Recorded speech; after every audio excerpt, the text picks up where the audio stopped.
Hey everybody, it's Double M from the Touch 'Em Up podcast, and I've got some very exciting news. I'm thrilled to announce my partnership with BetStamp and Sign Up Expert. Now you may be wondering what that is, but this is opening up an incredible opportunity for you to join some of my favorite sports books in order to get the best odds and new user offers depending on the event. Head over to my dedicated sign-up page, which I've linked in the description at signupexpert.com/touchemup. This will allow you to explore a selection of sportsbooks tailor-made to your specific region without you having to do any additional work. So without any further ado, if you're ready to support the Touch 'Em Up podcast just one step further and also catapult your sports betting experience at the same time, make sure to follow my Sign Up Expert link that's posted in the description of this video whenever you sign up to a new sportsbook. And without any further ado, let's get today's video started. Alright everybody, we are back for UFC Fight Night Denver, Colorado. Namajunas versus Tracy Cortez, which takes place not this Saturday, but next Saturday, July 13th at 9 p.m. Central Standard Time from the Ball Arena in Denver, Colorado. You have the hometown fighter in the main event, the number 6 ranked 125-pound flyweight contender and the former UFC strawweight champion in Thug Namajunas, taking on a replacement opponent as it was originally set to be Macy Barber in the number 11 ranked Tracy Cortez. So without any further ado, let's get this started and step into the ring. Alright guys, you can obviously see the first fight up to break down on your screen right now, but let's talk a little bit about UFC 303. Again, Alex Pereira knocks out Yuri Prochazka in the main event at the beginning of round 2 with a brutal left switch kick to the head. Listen, I kind of got in a little bit of a, I guess you could say, war of words with some people on Twitter about making massive unit bets on Yuri Prochazka against Alex Pereira. I just don't really see the logic behind that, especially going off how the last fight played out. Like, Yuri landed some decent shots in their first fight. He did get a takedown, controlled Pereira on the ground for a little bit of time, but for the most part, I mean, the calf kicks, you know, the kicks to the body, the 1-2 down the middle, and that left hook, I mean, I said that this fight, the second one, was going to be much less competitive than the first fight, and I think I hit the nail right on the head with that. It wasn't very competitive. Yuri landed like 1 or 2 good shots for the majority of the fight, and he lost. And one thing I mentioned to somebody who I was getting into it with on Twitter was that Rakic was beating the living crap. I won't swear yet because we're not that far into the video, but he was beating the living crap out of Yuri Prochazka in their fight until Yuri found a shot, that big right hand that hurt Rakic, and then he jumped on him and finished him. But up into that fight, Rakic was cruising. He was beating up the leg. He was landing big shots on the chin of Yuri. He was piecing him up. And he then found, like I said, that big right hand. Found it again. Was able to take him off of his feet when his equilibrium was damaged and then beat him up with ground and pound to get the TKO. Perfectly good win for Prochazka. But I picked against Prochazka in the fight against Rakic as well. And I think that was another reason why you shouldn't play a fighter just because they're at plus money. If you don't think they're going to win, I never really saw the value on Yuri in the second fight with Alex, even on short notice. Maybe it was the short notice aspect, but they were both coming in on short notice. It's kind of like betting on Dan Ige as a big underdog on 4 or 5 hours notice against Diego Lopez.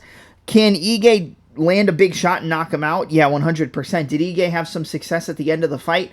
Yeah, 100% he did. But, you know, when you really look at it and break it down, you know, no disrespect to Dan Ige, because that man's a gangster, and I've picked him to win fights plenty of times. I like his style.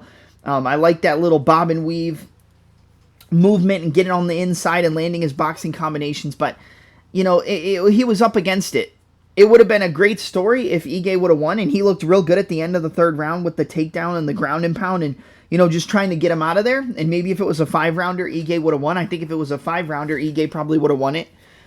But, yeah, I don't see the logic with picking Yuri Prohaska against Alex Pereira, and he's a 2-1 underdog against Magomed Ankalaev for like a proposed future matchup.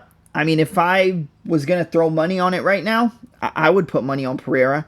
I would put money on Pereira at anything over a plus 150. I think there's a lot of value there. Even though Ankalaev wrestles, he's probably going to stand and strike with Pereira, and I don't think anybody can really do that successfully. Even Adesanya, I know a lot of people were talking about Adesanya in the, oh, he knocked him out, whatever. I feel like that was Alex getting overzealous, and yes, he's always been susceptible to the overhand right, especially when he throws calf kicks or when he's in close range. He can always get hit with the right hand over the top. He can always get countered with a left hook when he throws his calf kicks. I mean, we've seen that in multiple we've seen that pattern in multiple fights before, but if Pereira played that a little bit safer and didn't close the distance as much, I think he would have finished Adesanya in that first round. And if they fight at light heavyweight, I think Adesanya is going to get absolutely murdered. He's going to get wrecked, and he would get finished again. And I don't think Adesanya wants that fight at 205. But let's get into this card. Let's get into UFC Fight Night Denver. Yeah, I mean, we got to talk about this card, obviously. All right, first fight up. It's on short notice. I didn't even know this fight was on the card until about an hour ago. But I've watched so much tape on these guys, I feel like I have a pretty good read on how this fight should go. And it's a flyweight fight between Joshua, the Fearless Van, and Charles, the Energy Johnson. I picked both of these guys in their last fights. Obviously, Joshua Van came in as an underdog. I bet him against Tagir Ulanbekov, and Ulanbekov misses weight, and the fight doesn't take place. So, a canceled fight that I think, based off how Ulanbekov looked on the scale, I think Joshua Van was going to finish him with body shots. I think the breakdown of how I broke that fight down on my podcast was exactly how the fight was going to play out. Obviously, we don't know because we didn't see the fight, but this is a much tougher fight for Van, and it's a guy who, well, actually, I won't say that. I think it's a much tougher striking matchup for Joshua Van, but I think as an overall fight, I think it's an easier fight for Van than Ulanbekov was going to be. Charles Johnson switches stances between orthodox and southpaw. He has good low kicks. Good 1-2s. He rips to the body very well. Charles Johnson is a builder, just like Joshua Van. Both of these guys have, really, really kind of terrible first rounds, and they pick it up at the beginning to middle of the second round and into the third. They have to take that first round to download the data. The guy who I think can pick up the pace faster and make quicker reads is honestly Joshua Van. UFC experience, UFC level experience, that goes to Charles Johnson. And we know, especially with how these fights have been playing out lately, that the UFC experience is a big deal. It's a big deal, and I could definitely see Charles Johnson winning this fight. If he's able to find those long 1-2s against Josh Van, if he's able to look for wrestling, I think he's the better grappler and the better wrestler overall, but I don't really think we're going to see him go to his wrestling. I think he's going to stay on the feet and strike. And I know the long-range weapons are more on the side of the Energy, keeping it at a distance, keeping it at range, throwing 1-2s, throwing that front kick right up the middle, straight right hand, straight left hand as he switches stances, front snap kick, teep kicks to the body. Those are all going to be on the side of of Charles Johnson. But he always makes his fights very close. There's never really been a fight that Charles Johnson has clearly won, except for the fight against Jimmy Flick, where he got the TKO in that fight. But we know how Jimmy Flick is as an overall competitor in the UFC. Doesn't have that much success at the highest level. Had a couple good wins, that flying triangle over Cody Durden, but overall, that was kind of a gimme fight for Johnson.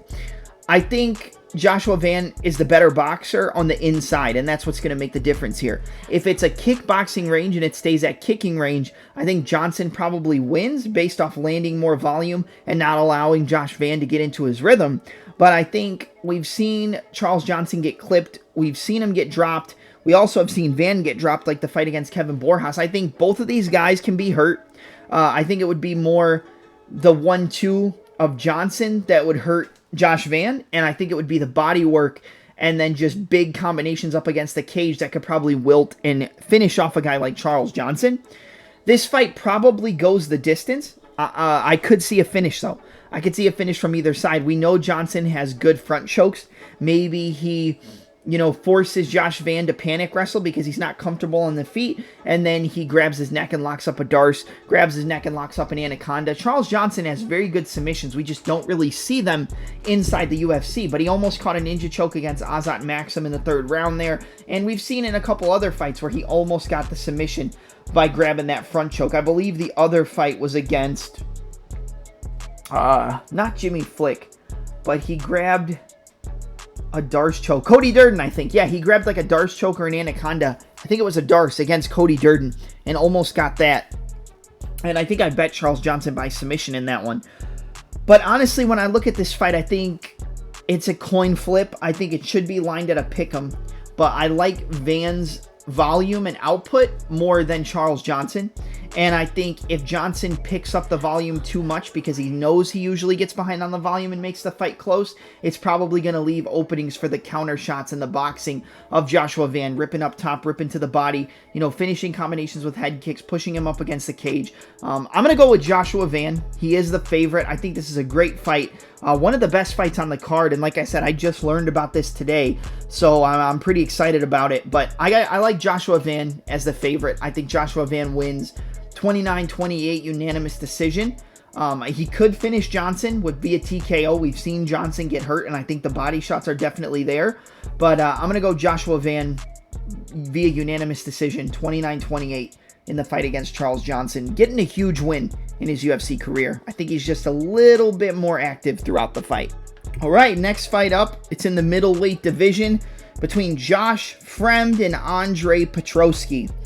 I'm going to be honest, I'm not going to spend a whole lot of time breaking this fight down because I think both of these guys are glass cannons. I think both of these guys can be finished. I think both of these guys kind of break under, adversity.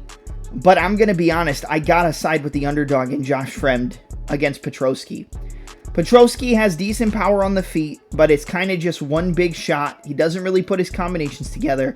And the minute you clip him with a big shot, he gets hurt and he panic wrestles or he just gives up. I'm going to be honest, and I think Josh Fremd has decent jiu-jitsu. He can go for front chokes. He can go for submissions. He has decent wrestling. I think Petroski is going to have the better wrestling and the better jiu-jitsu overall, but I think the volume, the technical ability on the feet, the ability to put the combinations together, the cardio, the longer the fight goes, I think that all goes the way of the underdog in Josh Fremd. I don't love this fight. I don't love this fight from a betting perspective either, because I think Petroski is a lot stronger, so he might clip Josh Fremd on the feet.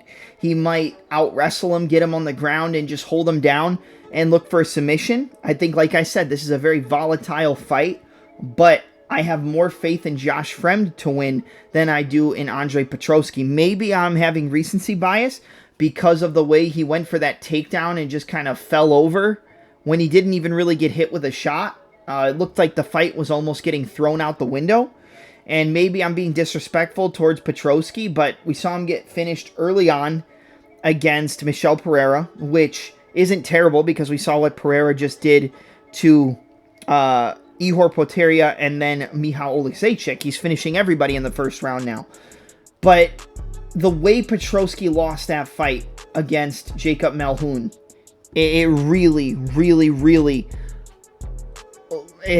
rubbed me the wrong way. And I know Josh Fremd hasn't had the best career in the UFC, but I think Josh Fremd is better on the feet. He's looser. He throws his combinations a lot better. He's a lot more technical. He throws good low kicks.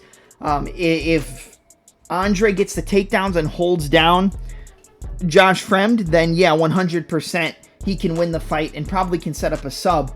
But I'm going to go with Josh Fremd via middle to late second round TKO.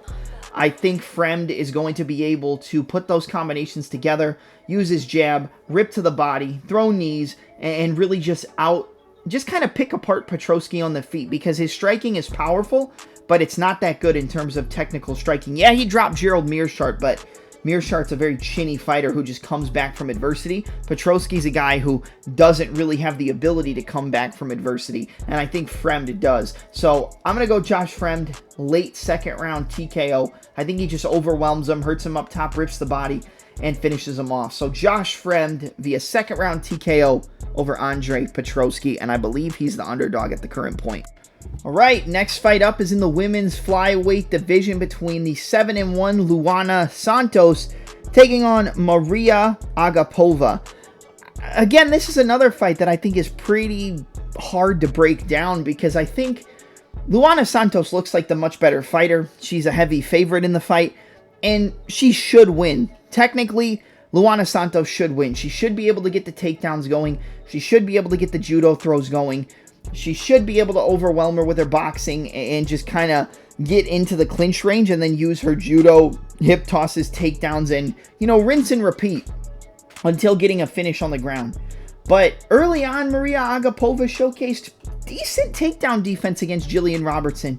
And she throws a lot of ground and pound, especially when she's stuffing takedowns. She'll go for elbows. She'll go for hammer fists. She's not that technical on the feet, but she can throw some decent shots. You know, she doesn't look technical, but neither does Luana Santos. Luana Santos doesn't look technical. She throws big bombs. She's kind of like Luana Pinheiro in a way. Big overhands, big hooks, you know, big looping, heavy punches.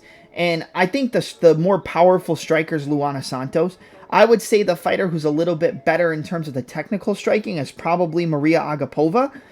But other than that, like, I'm not super confident on either side. I don't think you should be parlaying any of these girls. I don't think you should be playing Luana Santos. I don't think you should be playing Maria Agapova as an underdog because I think both of these girls aren't that great. I think Luana Santos has more weapons, but I think Agapova is decent. She's not the best, but, you know, she's not a can. She looks for the finish. You know, sometimes she just doesn't get it, and then she gets finished. But I think Luana Santos would probably get out-grappled by Julian Robertson as well. So I'm going to pick Luana Santos to win. I'm going to say Luana Santos gets the job done via, I'll go late second round ground and pound. I think she probably finds a finish. Maybe she gets the neck via submission, or she gets a ground and pound TKO. I'll go submission. I think that's probably the better path. So I'll go Luana Santos late second round submission.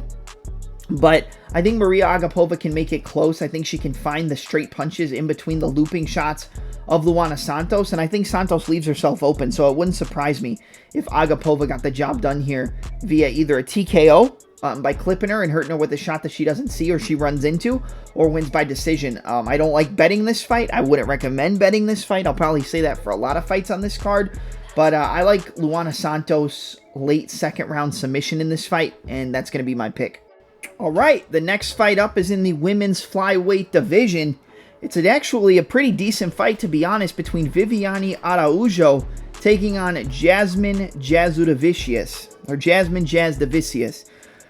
I think that the stronger fighter is Viviani Araujo. I think she's going to be a lot stronger in the clinch. I think she's probably going to look to push Jasmine Jasudavicius up against the cage. I think Viviani probably wins the first round.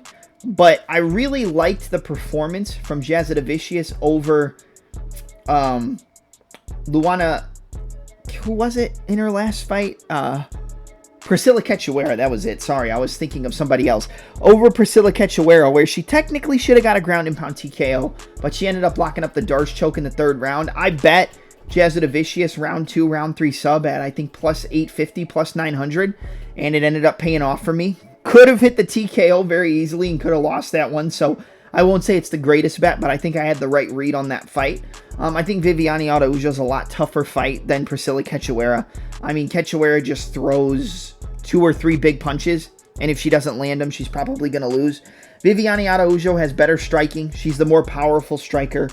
She's the better wrestler. I think she probably looks to push Jasmine Jasudavicius up against the cage. I think she looks to go for takedowns, hold her up against the cage like we saw in the first round of the Natalia Silva fight. But I really think the cardio and the volume of Jasudavicius is what's going to take over this fight, and it's going to lead to another finish for Jasudavicius, probably in the third round. I think she will overwhelm Viviani Araujo. Araujo got a win over Jennifer Maia. Like I said, looked good in the first round against Natalia Silva, but that was only because the referee wouldn't break up the clinch positions. But that shows you how strong Viviani Araujo is. She has decent striking, good 1-2s, decent head kicks, doesn't throw anything too reckless, but when she comes into into close range and into the distance, she does leave her head on the center line. She never really slips or rolls her head. It's always there, and I think the fighter who's longer, taller, and has the bigger reach is going to use those straight punches to her advantage. The long 1-2s down the middle, the jab, the cross, the 1-1-2, 1-2-1, throwing front kicks to keep her away, keep her at a distance. I think Jasudavicius should be a much bigger favorite in this fight, but I think the only reason she isn't is because of the strength of Viviani Araujo in the clinch and the power she possesses in her punches. But I think it's going to be a death via accumulation, a death via 1,000 cuts type of performance again from Jasudavicius. She's probably not going to look that great in the first round, but even against Cachoeira, she was picking it up in that first round. She didn't need to wait till the second round, but I think Jasudavicius' volume, her ability to walk forward, to walk through, push back Viviani Araujo, I think she will slow her down. Vivi is not a fighter who quits on herself. She had multiple opportunities to quit in that fight against Natalia Silva, and she didn't. But I think the volume and pace, it's a different style of fight that I think can cause Araujo to quit than the Natalia Silva fight. Natalia Silva does throw a lot of volume, but it's not constant like Jasudavicius. She's more on the outside, in and out, finding her range, kind of like the female version of a Wonder Boy, and then she'll explode with 2 or 3 shots. And then usually it's head kicks. And, I think Natalia Silva's a lot stronger than Jasudavicius, but I think Jasudavicius, that fight with Tracy Cortez was pretty close. I feel like it could have gone either way. I think that those scorecards were a little biased, if I'm being honest. But I think Jasudavicius, if she doesn't get hurt by a big shot from Vivi, then I think Jasudavicius wins this fight by just wearing down Viviani Araujo, by beating her up, by wearing her down, by being able to just break her down the stretch. I'm going to go with Jasmine Jasudavicius to get another impressive finish in her UFC career. I'm going to go with a 3rd round TKO. She can go for subs. I bet the sub in the last fight, but I think Araujo's jiu-jitsu is too good to get caught in a sub from Jasudavicius. So I'm going to go with a 3rd round TKO win for Jasmine Jasudavicius. I think if you're betting this fight, it's round 2, round 3 TKO for Jasudavicius, or Jasmine Jasudavicius to win in round 3. I think that's the way I would play it. But I like Jasudavicius. I like her ability to push forward. I like her volume. I like the fact how she builds and builds and builds the longer the fight goes. And I think Vivi Araujo is going to slow down at the midpoint of the second round with the volume and the pace that Jasudavicius puts on her. And I think she's going to break her. So give me Jasmine Jasudavicius to defeat Viviani Araujo via 3rd round TKO in this fight. Alright guys, up next we have a battle in the middleweight division between Abdul Razak Alhassan, who comes in with a record of 12-6, taking on Cody Brundage, who comes back with a record of 10-6. This is very similar to the Josh Fremd and Andre Petroski fight, where I think this should be a pick'em, and I think either fighter can win this fight, and I think you should not bet on either fighter. I would say with the Josh Fremd fight and compared to this, whoever the underdog is probably going to be the better bet. I mean, I would say just play the underdog. But I don't like betting on this fight. I think as an overall better fighter, it's probably Cody Brundage. I honestly think he can wrestle. He has decent striking, good 1-2s down the middle, pretty decent power. But Abdul Razak Alhassan just has that one-hitter-quitter knockout power. And that's how he wins fights. He doesn't win it by being technically better. He wins by finding that shutoff switch and knocking you out. But he's also been finished in his career before. I think that Abdul has, like I said, the better power, but I think the better technical striker, like overall, is Cody Brundage. And I think he can use his wrestling and take down Abdul Razak Alhassan and kind of exploit what we saw Joe Pyfer do. Like, Pyfer was a fighter who was known as a striker going into the fight against Abdul Razak Alhassan, but it was also a fighter where I backed Pyfer to win and backed Pyfer to win by submission. Pyfer by submission was, I think, plus 1,600, plus round 2, round 3 was plus 2,000. And I figured that, yes, Pyfer could knock him out on the feet, but you want to eliminate the most risk, and he took him down and he got a sub. I think Cody Brundage can wrestle in this fight. I think Brundage can land the faster strikes on the feet, but Abdul Razak Alhassan has that one-hitter-quitter knockout power. We've seen Cody Brundage get knocked out. He did okay early on against Bo Nickel. Hit a lateral drop almost. Landed some good shots on the feet against a fighter where he was expected to just get ran through. And in this fight, I think Cody Brundage has all the tools to win.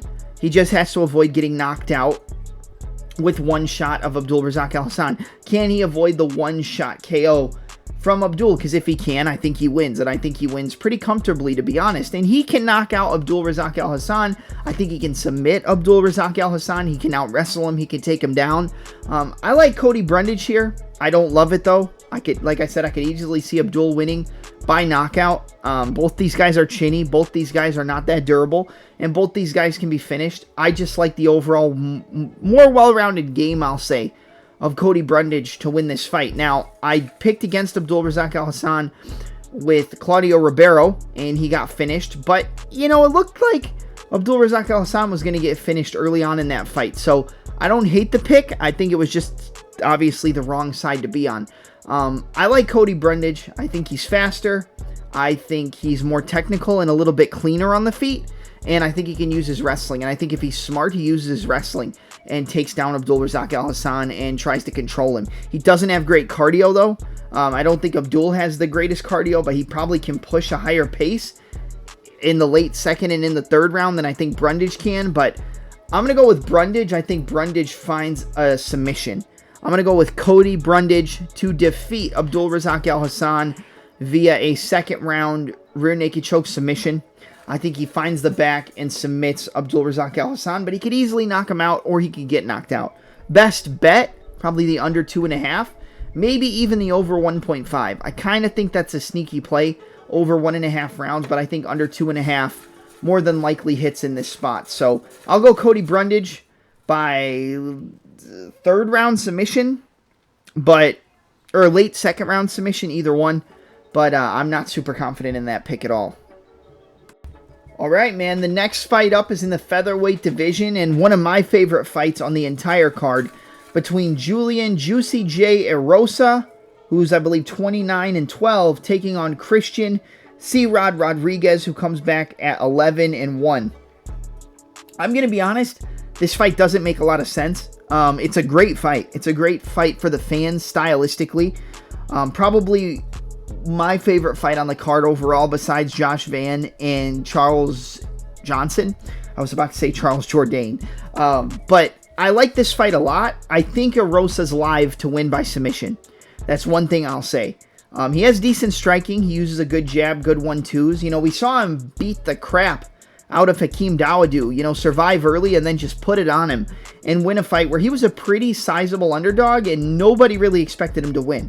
He comes in, gets a first round rear naked or guillotine choke submission against Ricardo Ramos, and he wins fights where you don't think he's going to win, and then the ones you think he's going to win, he gets finished. Like, I thought he was for sure going to win against Alex Caceres. He gets head kicked, that little cross fade off roll or level change into the head kick, knocks him out in the first round.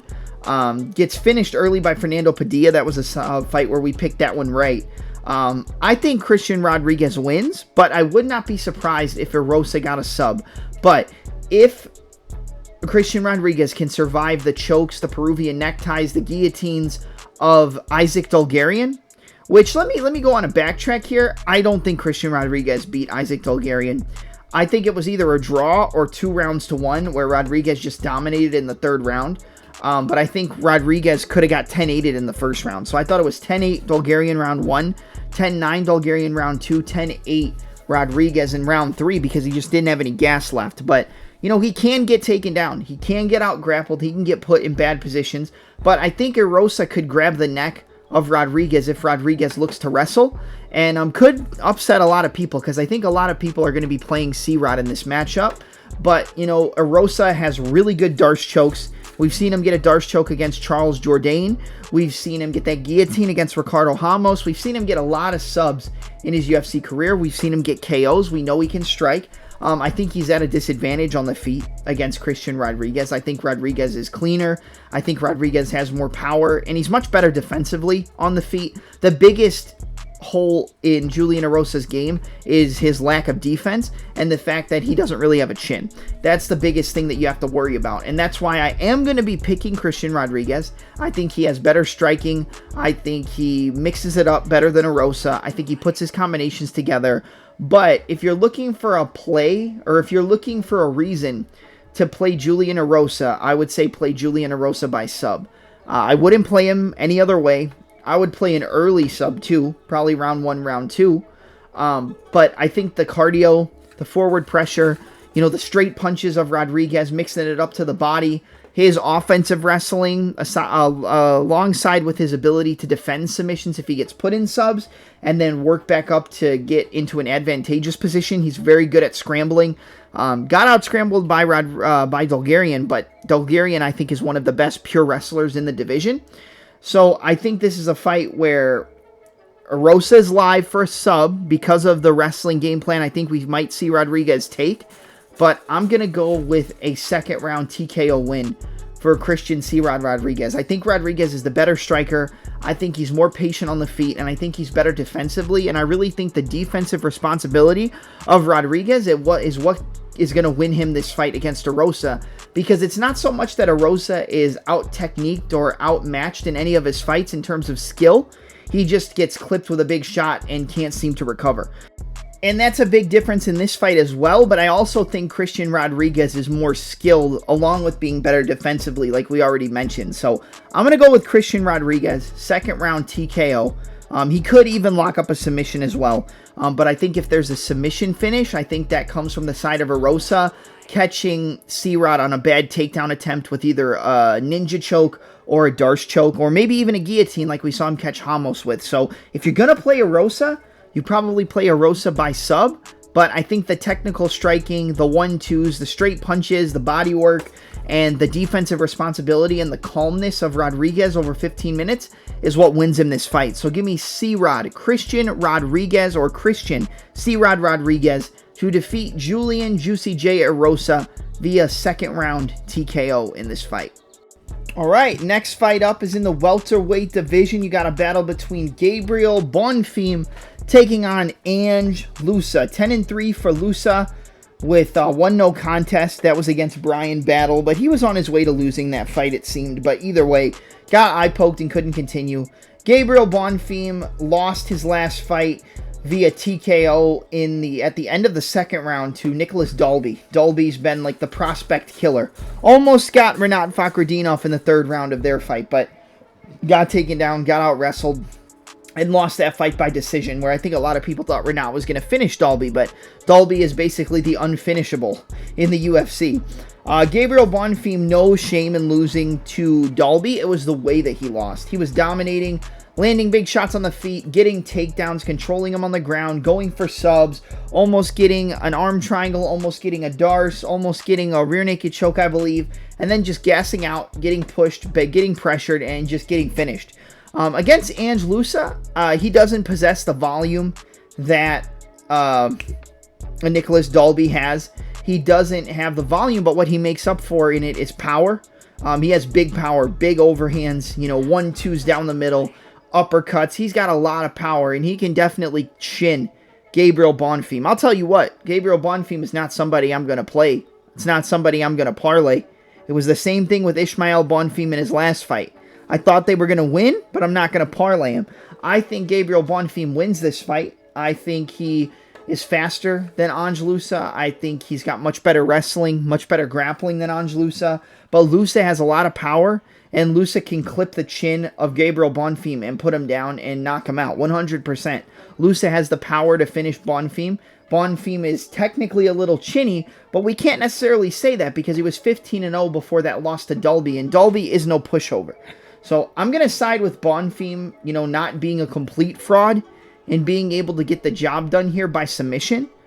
But if Ange Loosa survives early, I think Loosa can win in round 2 and round 3, and it's probably by TKO. I mean, just look at the fight against Reese McGee I mean, beat the absolute piss out of him early, and then had to go into survival mode late in the fight, but still won by decision. So, I think Lusa can win, but I think the grappling is going to be too much for him against Gabriel Bonfim. He's not a bad underdog play, but I think Bonfim gets back on track here.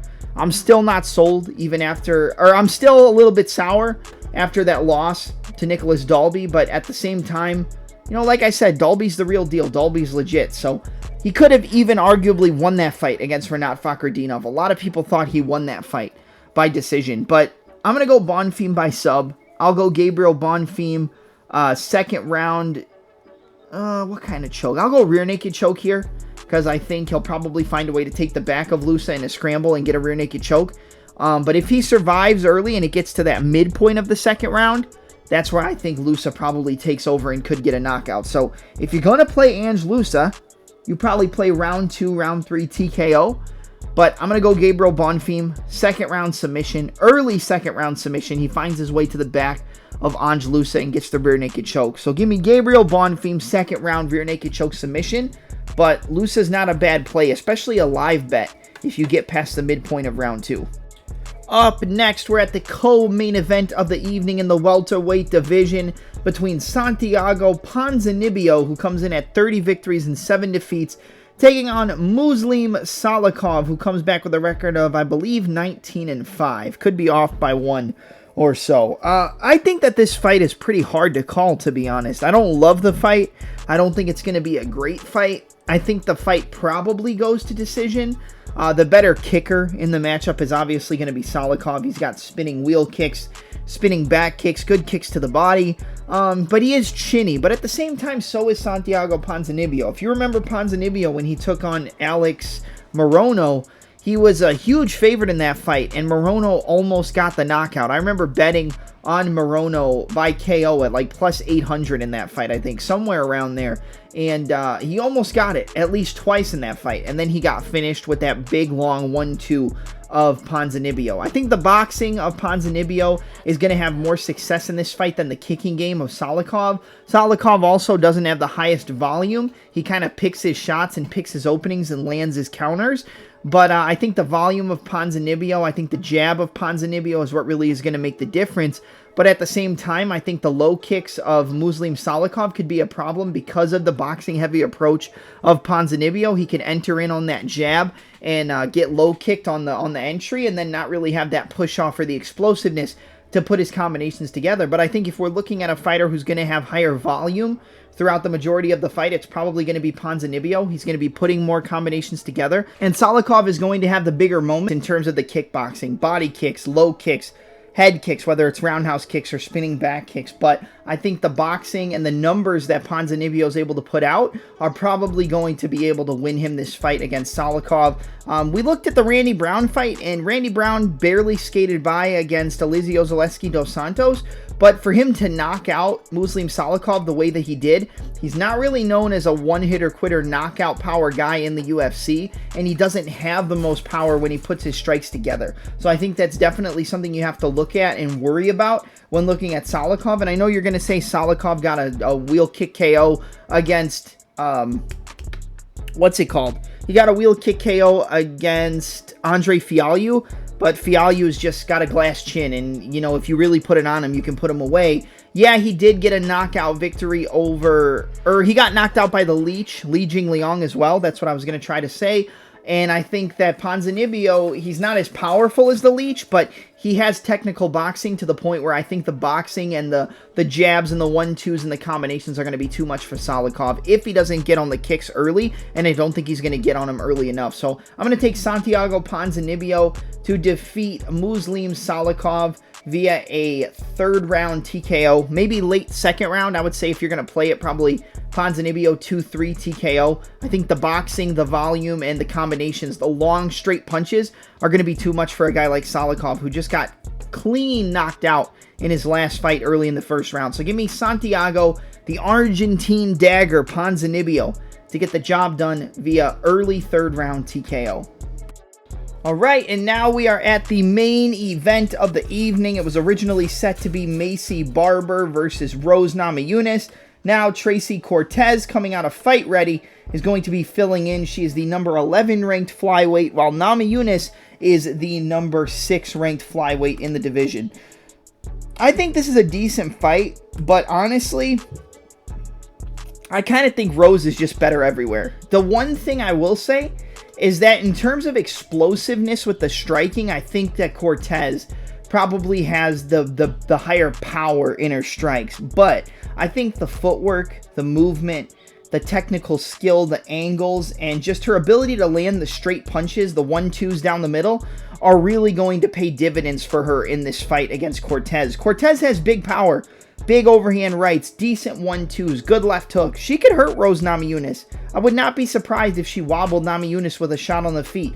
Don't forget, this is only Namajunas' third fight, at 125 pounds. She beat Amanda Ribas via decision. I can't believe she didn't finish her there, but she lost her first fight to Manon Fiorot via a decision when, it was a close fight, but I think it was pretty clear that Fiorot ended up winning and doing enough.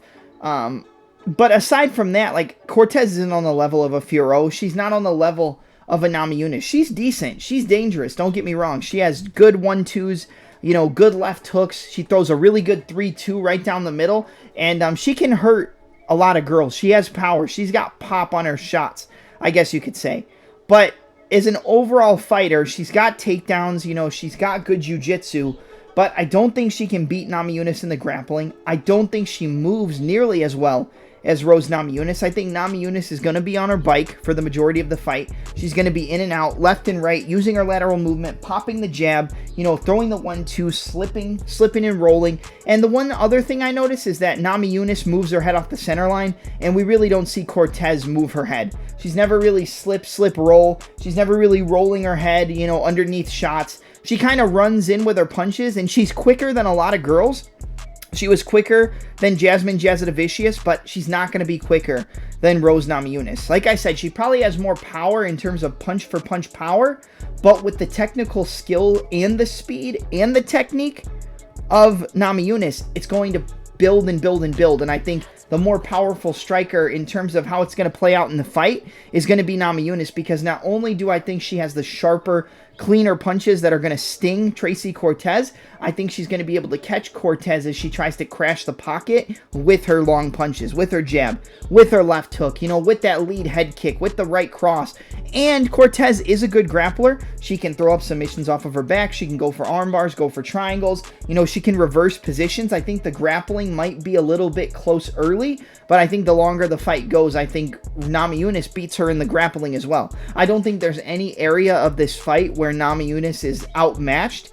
I think the short notice actually plays into the factor, or plays into the hand of Cortez, because it doesn't give Namajunas as much time to really get a read on Cortez, and Cortez can kind of just go in there, swing for the fences and try to make a statement and get a finish. I think the only way Cortez wins this fight is with a finish. We've seen Namajunas get knocked out before, but it was with a big slam from Jessica Andrade, who's one of the strongest female fighters in the UFC, and she landed on her head, and that was honestly because of Rose Namajunas, because she didn't let go of the Kimura grip that she had when Andrade picked her up. So it was more of a mistake on Namajunas' part that caused the knockout than the actual technique of Andrade. I'm a big Namajunas fan. I think Maycee Barber was a much harder fight in terms of the explosiveness and the power, but I still think Namajunas would have beat Maycee Barber. I think the aggressiveness and the skill of Barber would have given Namajunas a little bit more trouble than Cortez is going to give her.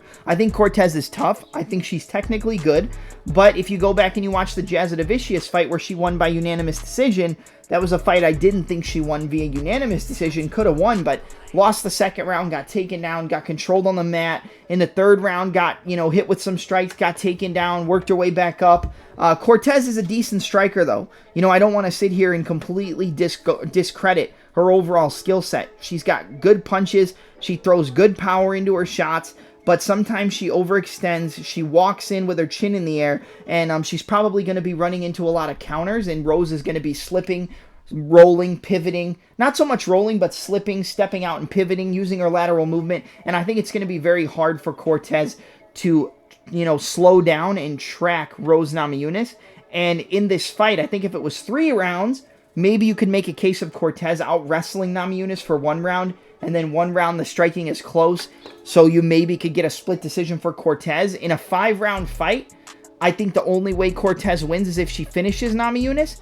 Namajunas, I think, can be clipped on the feet, but we haven't really seen it much in her UFC career where she's gotten dropped and finished. It was only a finish because of that slam takedown. So I think Namajunas outmatches her everywhere. I think power for power, Cortez hits harder, but with the skill, the footwork, the movement, and the snap on the punches, I think Namajunas is going to be the fighter who has more impact with her strikes. And I think Cortez is going to leave that head on the center line, be there to get clipped, be there to get hit with the straight punches of Namajunas. And I think Namajunas wins this fight via a late TKO. I think the short notice plays into that as well. Could easily go to decision, so I wouldn't play a finish prop, but I'm going to go Namajunas 4th round TKO against Tracy Cortez. No shame to Cortez if she loses this fight. She took it on short notice. She stepped up.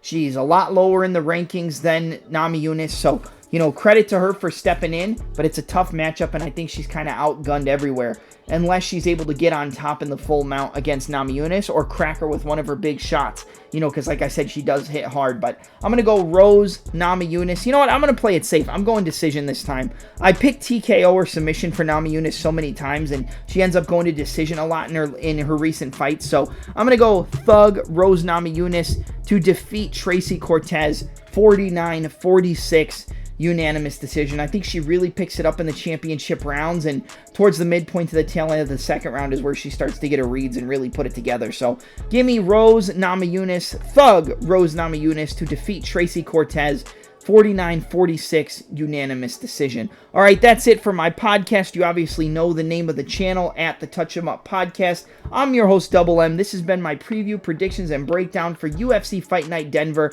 Namajunas versus Cortez, and I'm out. Let's make some money next weekend, not this weekend.